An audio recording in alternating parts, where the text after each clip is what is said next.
ngomongin birokrasi ala-lan. Para kawanlan, kembali dalam obrolan omongin birokrasi ala-lan. Di tengah masifnya perkembangan teknologi seperti saat ini, ASN terus dituntut untuk mengembangkan kompetensinya. Namun ternyata masih banyak tantangan dalam memenuhi tuntutan tersebut. Nah, pada kesempatan kali ini kita akan membahas tentang strategi pengembangan kompetensi ASN, khususnya melalui konten pembelajaran. Nah, bersama saya Dea dan kawan saya. Halo, saya Fadila. Nah, sekarang kita juga sudah bersama dengan narasumber kita yang akan ikut mengupas topik menarik pada hari ini ya. Pak Aswara, yang pertama adalah Aswara Ziana Desda SPD sebagai pengembang teknologi pembelajaran ahli pertama dan Fahri Ardiansyah Tamsir SOS MA, analis kebijakan ahli muda. Halo, selamat siang Mas Fahri dan Mbak Desda. Halo, apa kabar? Alhamdulillah baik. Baik ya. Sehat. Alhamdulillah. Oke, sebelum masuk dan mengupas topik lebih jauh terkait strategi pengembangan kompetensi, kita akan tanya dulu nih seputar tantangan apa aja yang dihadapi dalam pengembangan kompetensi ASN ini sehingga perlu ada kebijakan konten pembelajaran ASN yang diatur dalam Perlan 4 tahun 2025 dan juga Keplan untuk pedomannya. Ya.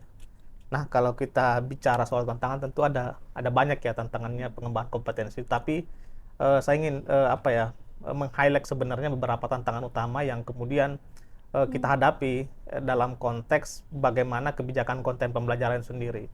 Yang pertama itu dan yang paling mendasar itu terkait dengan perubahan yang cepat gitu dalam konteks global. Bahkan kalau saya mengatakan bukan lagi soal cepat gitu, tapi sudah hyper change gitu atau hyper disruption. Jadi perubahan itu sangat cepat gitu. Teknologinya berubah, cara kerjanya berubah, perubahannya pengetahuannya cepat usang, dan juga yang paling terasa itulah tuntutan masyarakat semakin tinggi gitu terhadap birokrasi. Nah, ini kemudian berimplikasi pada tuntutan kepada ASN itu sendiri. Jadi ASN juga harus belajar harus lebih adaptif sehingga mampu menjawab tuntutan tersebut. Nah, begitu halnya dengan model pembelajaran yang tradisional atau lama, yaitu sudah tidak relevan lagi hari ini gitu. Dulu kalau kita berbicara soal pembelajaran lama itu tradisional itu kita buat materi hari ini itu bisa digunakan untuk bertahun-tahun. Tapi hari ini itu tidak relevan lagi gitu. Bisa saja pengetahuan ataupun materi yang kita buat hari ini itu tahun depan sudah tidak relevan, bulan depan sudah tidak relevan, bahkan minggu depan bisa jadi tidak relevan gitu. Sehingga dengan kebijakan konten ini kita harapkan bahwa setiap ASN itu ataupun instansi pemerintah bisa kemudian membuat konten yang relevan dengan perkembangan ataupun perubahan zaman yang kalau kita konteskan sebagai hyper disruption ini seperti itu. Nah, tantangan yang tidak kalah pentingnya juga terkait dengan soal disparitas mutu pembelajaran. Ini tuh terkait dengan kualitas pembelajaran berbasis konten kualitas pembelajaran berbasis konten pembelajaran itu tidak merata gitu di seluruh instansi gitu. Ada yang instansi yang sudah bagus, ada yang instansi yang masih kurang, dan bahkan ada instansi yang belum menerapkan sama sekali. Mereka tuh nggak tahu gitu gimana caranya mereka itu dia tuh membuat sebuah konten pembelajaran yang baik seperti itu. Nah, melalui konten pembelajaran kita harapkan bahwa seluruh instansi itu ataupun ASN dia mampu untuk kemudian melakukan ataupun mengembangkan konten pembelajaran secara menarik dan efektif seperti itu, sehingga konteks pemerataan itu bisa kita terapkan, kita bisa lakukan untuk seluruh instansi di pemerintah seperti itu. Nah, tantangan berikutnya mungkin agak lebih spesifik adalah bahwa pembelajaran hari itu cenderung mungkin bisa kita katakan sebagai tidak sedikit yang bersifat formalitas saja gitu. Jadi kerap kali kita melakukan pengembangan kompetensi itu hanya sifatnya seremonial, belum berujung pada bagaimana konten tersebut, materi tersebut diarahkan untuk perubahan perilaku ataupun output daripada kinerjanya seperti itu. Sehingga dengan kebijakan konten kita berharap bahwa seluruh materi pembelajaran, seluruh konten pembelajaran itu harus berbasis pada kebutuhan individu ataupun kebutuhan organisasi secara luas seperti itu. Nah, itu mungkin tantangan-tantangan yang kemudian sangat berdampak pada bagaimana kita mengembangkan kompetensi berbasis kebijakan konten pembelajaran seperti itu. Oke, baik. Nah, kalau tadi kan dari Mas Fahri sendiri sudah menjelaskan tentang tantangannya ya, yang berbagai macam tantangan tadi. Nah, sebenarnya kalau misalnya yang dimaksud dengan kebijakan konten pembelajaran ASN tersebut itu seperti apa sih? Nyambung dari tadi bahwa kebijakan konten pembelajaran ini sebenarnya adalah sebenarnya secara definisinya adalah mungkin sebagai pedoman ya, pedoman ataupun pengaturan-pengaturan yang bisa dijadikan acuan bagi ASN ataupun instansi dalam konteks mengembangkan konten pembelajaran seperti itu.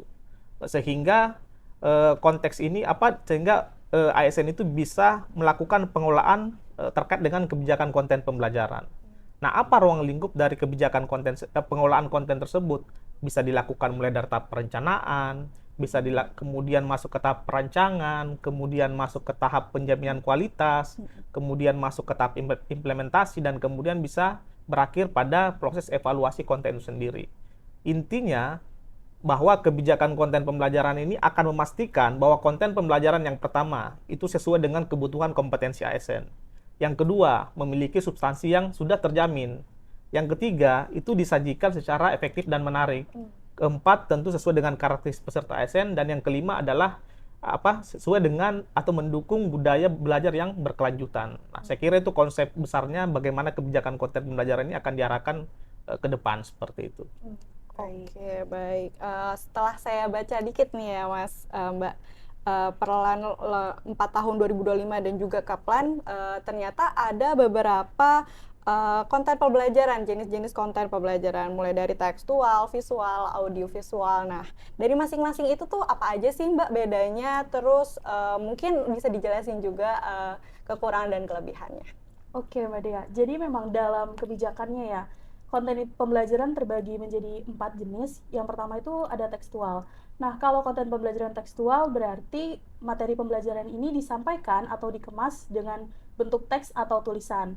Nah, tentunya dalam pemanfaatan konten pembelajaran ini ada kelebihan dan juga kekurangannya. Kelebihannya ini, kalau menggunakan konten pembelajaran tekstual, itu kita bisa menyampaikan materi yang terperinci dan juga terstruktur dengan sangat baik. Karena kan adanya teks yang menyertai bisa dalam bentuk modul, bisa dalam bentuk artikel, atau juga catatan pembelajaran, itu juga bisa.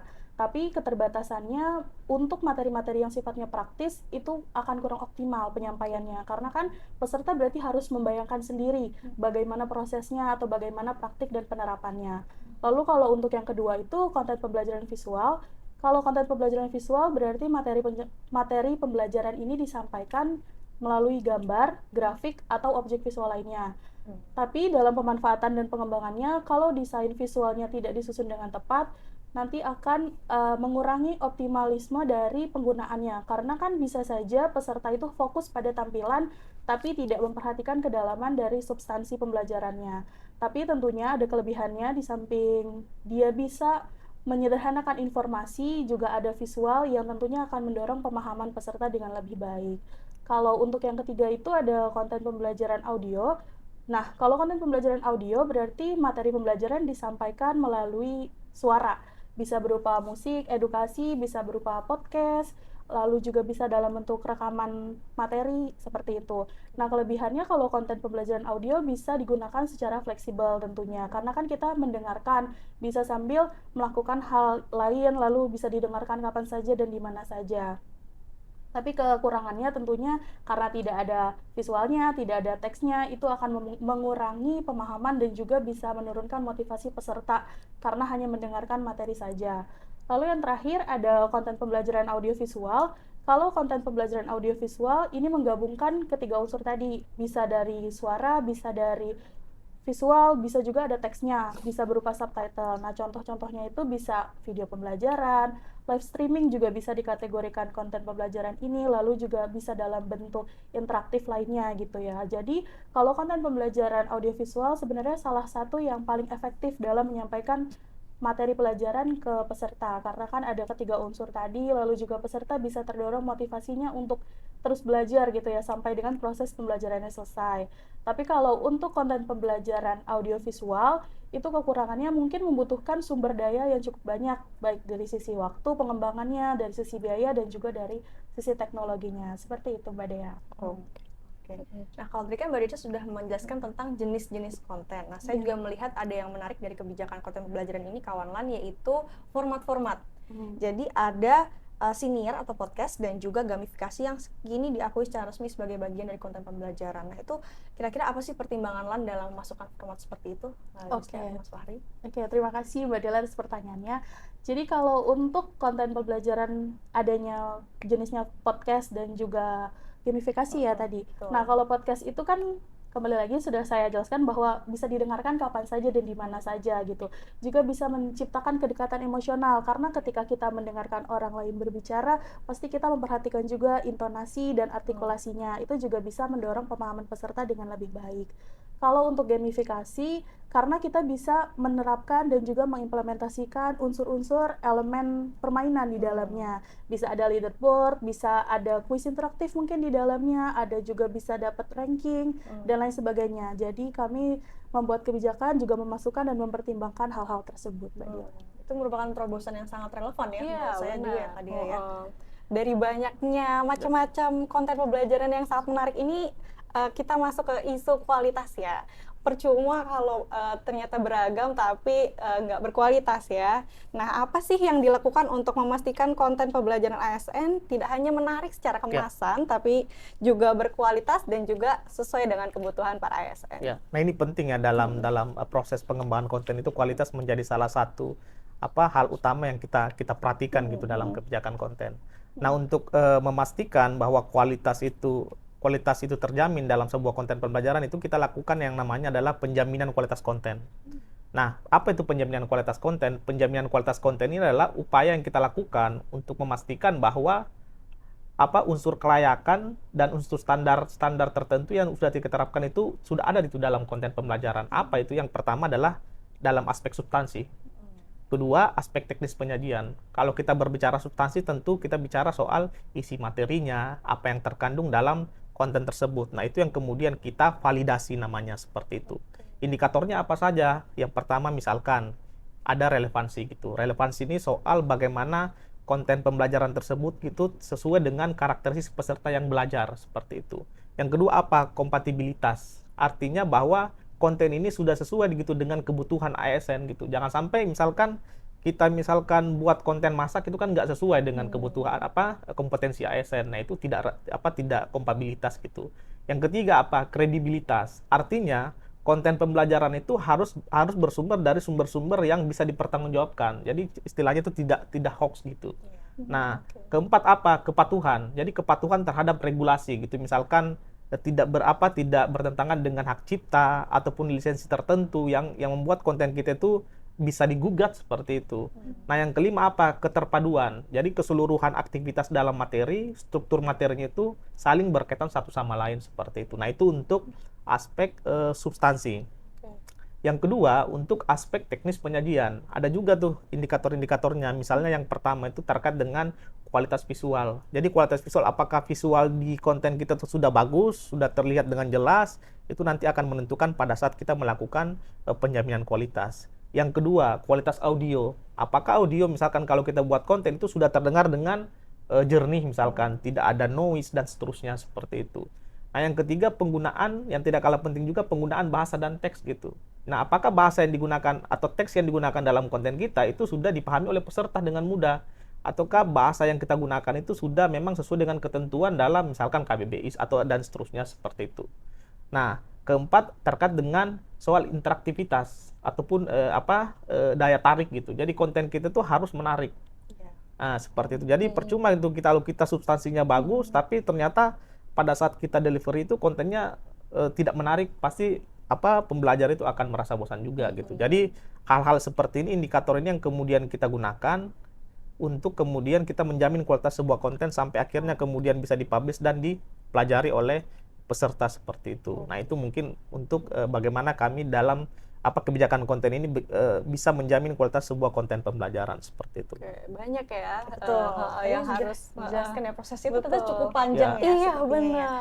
Nah, kira-kira nih Mas Fahri dan Mbak Disda, kira-kira siapa aja sih yang terlibat nih dalam pengembangan konten ASN pembelajaran, mulai dari perencanaan, penjaminan mutu tadi hingga konten itu akhirnya disajikan dan bisa digunakan, dimanfaatkan gitu ya bagi ASN di luar sana. Seperti apa sih kira-kira proses? Oke Mbak Dila, jadi dalam proses pengembangan konten pembelajaran itu tentunya melibatkan berbagai macam peran di dalamnya. Jadi kalau untuk di perencanaan dan juga perancangan materi atau substansinya, kita itu bisa melibatkan ahli materi atau yang biasa disebut subject matter expert. Mungkin kalau di instansi pemerintah itu bisa diperankan oleh widyaswara. Nah, mereka akan menentukan dan juga menganalisis kebutuhan, kemudian menetapkan tujuan pembelajarannya seperti apa, lalu juga kemudian mereka akan menyusun substansinya dan juga menulis naskahnya, kemudian menentukan apakah soal atau evaluasinya itu akan seperti apa. Nah, kemudian kalau misalnya ahli materi atau subject matter expert ini sudah selesai melakukan perancangan secara substansi, mereka akan berdiskusi ini dengan yang namanya ahli media. Kalau di instansi pemerintah, ahli media itu umumnya ya dilakukan oleh pengembang teknologi pembelajaran. Ya, jadi setelah yang tadi naskahnya, juga ada susunan substansinya dan tujuan pembelajarannya, didiskusikanlah dengan ahli media untuk menentukan jenis konten apa yang akan dibuat. Karena kan ada berbagai jenis ya, jadi harus disesuaikan dengan kebutuhan, disesuaikan dengan tujuan pembelajarannya. Nah, setelah itu baru ahli media dan ahli materi itu menentukan kerangka acuan pembelajarannya akan seperti apa. Yang di dalamnya juga ada durasi jam pelajarannya seperti apa dan berapa banyak durasi yang akan diterima ya dan dipelajari oleh peserta. Nah, kemudian kalau misalnya sudah ada kesepakatan tadi, baru masuk ke tahap produksi. Nah, tahap produksi ini memang difokuskan dan dikerjakan oleh ahli media. Nah, kemudian kalau misalnya sudah masuk produksi dan kontennya sudah jadi, itu masuk ke tahap yang tadi Mas Fahri jelaskan, adanya penjaminan kualitas. Saat ini kami di Direktorat itu membentuk tim penjaminan kualitas yang terdiri dari validator dan juga ada kurator. Kalau validator itu akan menilai dari segi substansinya, kalau kurator akan dari segi teknis penyajiannya. Kalau misalnya konten pembelajarannya sudah memenuhi kriteria kelayakan, baru akan lanjut ke tahap implementasi atau nantinya diposting ke LMS. Jadi prosesnya ini cukup panjang dan melibatkan beberapa peran. Untuk saat ini memang kita menggunakan platform Sibangkom ya Mbak Dila untuk memposting dan juga memberikan akses ke peserta untuk belajar dari konten yang tadi sudah dibuat mulai dari perencanaan sampai dengan penjaminan kualitas. Seperti itu. Oke, nah sekarang saya penasaran nih, gimana sih peran platform pembelajaran digital dalam mendukung pembelajaran ASN yang lebih fleksibel baik secara waktu maupun ruang. Nah, ini sangat penting ya, karena kita di era digital tentunya peran platform digital ini menjadi sangat krusial gitu dalam pengembangan kompetensi. Sehingga memang peran-peran yang disebutkan tadi itu menjadi apa ya, aspek yang sangat menarik untuk kemudian jelaskan. Misalkan yang pertama terkait dengan fleksibilitas waktu gitu. Jadi dengan platform pembelajaran itu atau melalui platform pembelajaran itu, ASN itu tidak lagi terikat pembelajaran secara klasikal atau jam-jam tertentu. Jadi ASN itu bisa belajar kapan saja gitu.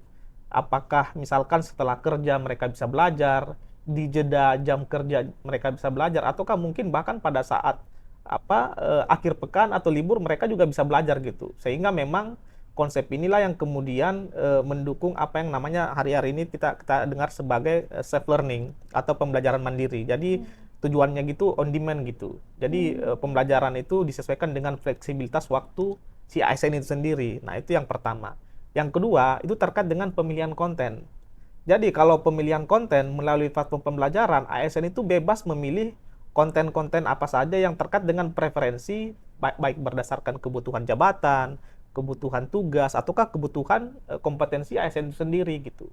Jadi mereka tuh lebih apa ya, kalau istilahnya itu adalah personalized learning gitu. Jadi mereka tuh menyesuaikan di mana pendekatan ini tuh menyesuaikan materi, kecepatan belajar, tujuan belajar dengan karakteristik peserta, baik ataupun keunikan dari peserta itu sendiri, seperti itu. Jadi akan terjadi yang namanya perbedaan-perbedaannya. Jadi pembelajaran itu tidak seragam untuk satu atau dua orang atau kelompok tertentu gitu. Jadi lebih personal aja seperti itu.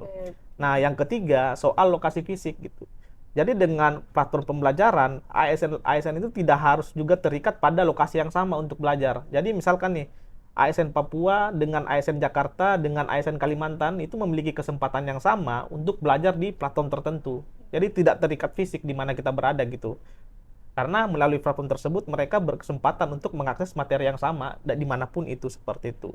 Nah, ini yang saya kira penting ya. Dan hal mendasar juga bahwa melalui platform pembelajaran itu kita juga bisa belajar dengan materi-materi yang menarik. Kita bisa belajar terkait dengan video pembelajaran yang mungkin di pembelajaran klasikal atau pembelajaran tradisional itu kita nggak bisa itu gitu. Kemudian kita bisa belajar mungkin forum diskusi, kita melakukan simulasi, kita melakukan podcast misalkan dalam konten dalam platform pembelajaran itu sangat dimungkinkan gitu. Dan pada akhirnya saya ingin katakan bahwa sebenarnya platform pembelajaran ini bukan hanya ini penting ya. Jadi platform pembelajaran ini sebenarnya bukan hanya soal belajar online gitu. Tapi platform pembelajaran hari ini itu sudah menjadi enabler untuk transformasi pembelajaran ASN secara keseluruhan. Karena mereka itu melakukan transformasi terhadap proses pembelajaran baik secara inklusif, lebih efektif, lebih berkelanjutan dan juga menjawab tantangan-tantangan hari ini yang saya namakan tadi sebagai hyper change itu atau hyper disruption itu seperti itu. Oke, iya. Jadi sebenarnya platform pembelajaran itu juga dirancang untuk memenuhi kebutuhan saat ini gitu ya. Ya, benar sekali. Nah, tadi sebenarnya Mbak Desta ini sudah menyinggung ya soal Sibangkom. Jadi Sibangkom itu merupakan platform pembelajaran dari LAN. Nah, kira-kira di dalam Sibangkom itu kan ada berbagai jenis pembelajaran nih, mulai dari pembelajaran yang sifatnya wajib sampai dengan pembelajaran yang sifatnya mandiri. Kira-kira apa saja sih jenis pengetahuan dan juga pembelajaran yang bisa diperoleh dari pembelajaran mandiri ini, Mbak Desta? Oke, baik. Terima kasih Mbak Dila. Jadi saat ini di platform Sibangkom sudah tersedia pembelajaran mandiri yang di dalamnya itu udah banyak pengetahuan yang bisa kita akses sebagai ASN untuk belajar, mulai dari seperti nilai-nilai dasar ASN, berakhlak itu sudah ada, mulai dari literasi digital juga sudah ada, kompetensi digital juga sudah ada, lalu komunikasi publik juga sudah ada, manajemen dan kepemimpinan juga sudah kami sediakan. Nah, saat ini dalam pembelajaran mandiri Sibangkom itu ada 2 jenis konten yang tersedia. Yang pertama mayoritas itu dalam bentuk video pembelajaran, lalu juga ada beberapa materi yang dikemas dalam bentuk modul pembelajaran. Jadi saat ini ASN sudah bisa mengakses yang bisa disesuaikan nih dengan kebutuhan kompetensinya seperti apa. Seperti itu Mbak Dila. Luar biasa ya. Nah, buat terakhir nih apa sih kita kan tahu nih di Sibangkom tersebut dan itu ada banyak banget jenis materi yang ada di dalamnya. Nah, aku pengen tahu nih tips bagi ASN untuk memilih konten pembelajaran itu gimana sih Mas, Mbak? Ya, mungkin saya dulu ya, nanti mungkin ditambahin sama Mbak Desda. Nah, mungkin tipsnya ya, kalau saya ini mungkin secara pribadi, kalau saya bagaimana ASN memilih konten itu sebenarnya kalau saya ada perjenjangannya. Yang pertama itu yang kalau saya sarankan adalah pertama itu sesuai dengan tugas jabatan dulu gitu. Jadi saya misalkan sebagai analis kebijakan, hal yang paling utama yang harus saya pelajari adalah pertama sesuai dengan jabatan saya dulu gitu. Sesuai dengan di mana unit saya di mana, kemudian sesuai dengan hal-hal yang berada di ruang lingkup kerja saya seperti itu. Nah, yang kedua, kalau saya sih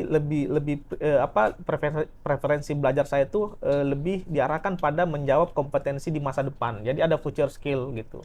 Jadi kalau kebutuhan saya hari ini terjawab, saya harus belajar juga nih bagaimana sih menghadapi gitu kebutuhan di masa mendatang. Dengan cara apa? Saya belajar tentang kompetensi-kompetensi yang kemungkinan itu akan dibutuhkan di masa mendatang seperti itu. Karena ini tuh untuk kita sebagai untuk mengatasi, kemudian kita menghadapi masa depan yang saya bilang tadi itu cepat berubah gitu, sangat cepat berubah. Nah, yang ketiga itu terkait dengan kritikal kompetensi kritis yang kemudian kompetensi penting yang kemudian hari ini itu digunakan gitu, sehingga memang kita pada saat kita bekerja sebagai ASN kita juga nggak ketinggalan gitu, nggak ketinggalan bukan hanya dalam sektor birokrasi itu sendiri, tapi ketika kita keluar di luar sektor birokrasi kita masih bisa manfaatkan kompetensi itu untuk mendukung keseharian kita ataukah justru mendukung pekerjaan kita sebagai birokrasi ketika kita berinteraksi dengan dunia luar seperti itu. Jadi ada 3 sebenarnya kalau saya sih, menurut saya 3 tips untuk memilih apa sih pembelajaran akan kita lakukan gitu terkait kompetensi apa seperti itu. Nah, itu mungkin.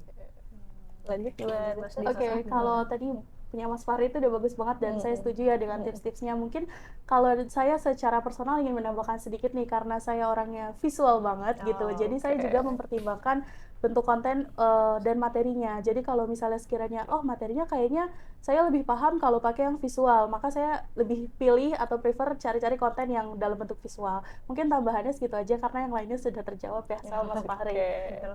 Gue setuju banget sih ya, setuju banget dan juga Mbak Desda.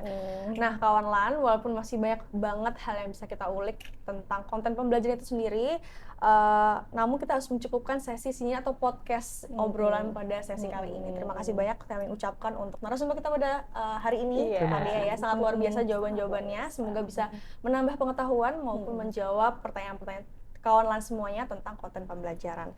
Nah, jangan lupa juga jangan lewatkan informasi dan juga perkembangan terbaru seputar pengembangan kompetensi yang bisa diikuti di sosial media official dari LAN itu sendiri. Kalau gitu, kita cukupkan obrolan kali ini. Sampai jumpa di obrolan selanjutnya. Dadah!